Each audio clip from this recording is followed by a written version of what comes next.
Welcome to the Dental Business Guide podcast.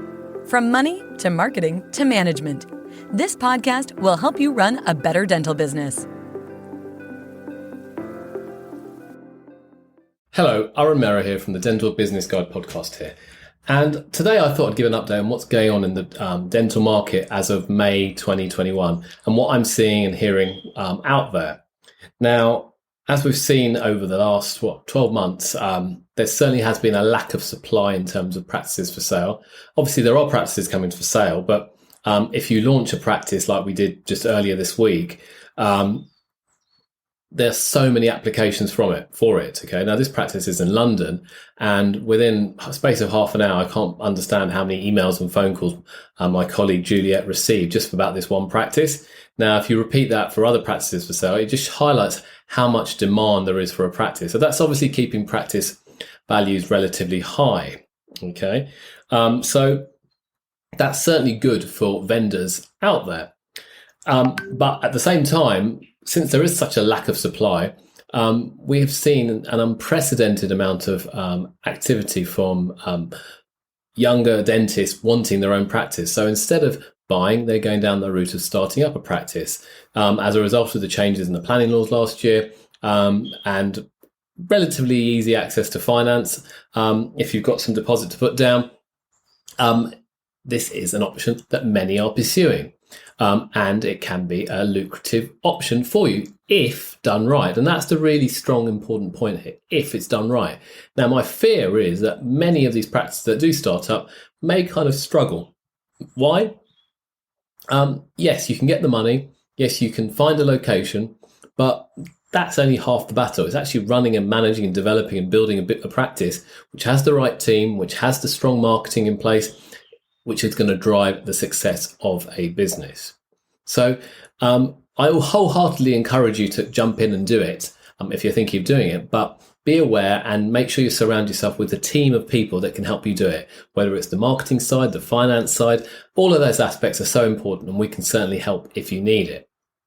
Now, one of the other things which I've also seen, interestingly, just again very recently, was people trying to sell their practice, being valued by certain values at incredibly high values, unjustifiably, perhaps trying to attract the vendor's interest so they think they can get such a large amount of money, but at the behest of a young buyer who perhaps is a little bit naive, who doesn't have the experience to look at it. So if you're buying a practice, I cannot suggest how strongly I recommend you get someone independent to look at the numbers and to assess the practice. Get an accountant who knows the dental market, get someone like ourselves who are accountants, valuers, who can understand that business and is it worth what they're being quoted to sell it for. As they say, it's buyer beware, caveat emptor. The onus is on you, and you really don't want to be buying a practice that is overvalued. And in addition, if you do go down that route and make an offer which is perhaps on the high side or very high or perhaps over the market value, it will only come back to haunt you because you've overpaid for something. And banks may not even lend to you anyway in the first place. So really, really be careful out there when buying a practice. Therefore, talk to experienced finance people, like people in my team, like Dan and Nigel and others in the team who have the experience to say, is it worth that amount of money? And if it is, this is how much money you should be putting in, and this is how much you can borrow at competitive terms. So going forward for 2021, I can't really see this market changing. I think what might happen is people who own practices may have kind of just let the lie of the land settle as a result of COVID. And now maybe considering their options of, do I want to sell? Do I want to exit? So maybe perhaps towards the end of the year, we might start to see a little bit of more flurry of activity of people wanting to sell their practices, to exit dentistry or perhaps to retire early.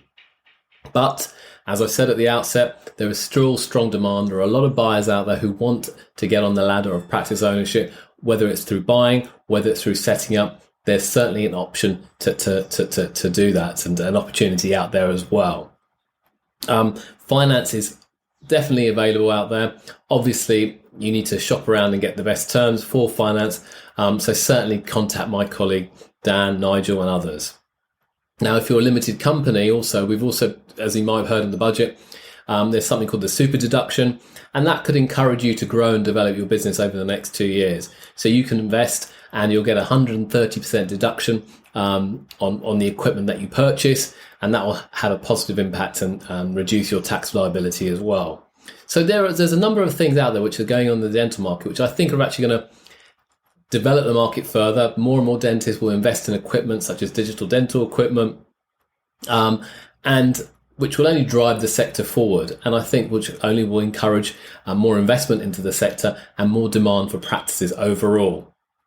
So if you need any help, whether you're buying, whether you're setting up, whether you're selling, whether you need accounts, whether you need to grow your business through digital marketing, whether you want to save some money on your consumables and the equipment you buy, we cover the whole range here at Samera. So get in touch, and myself or one of the team would be delighted to help. Thank you very much, and I look forward to sharing further information with you on the podcast soon. Thank you. Thanks for listening in to the Dental Business Guide podcast. We welcome your feedback, and if you're enjoying it, please let your friends know too. Until the next time on the Dental Business Guide podcast.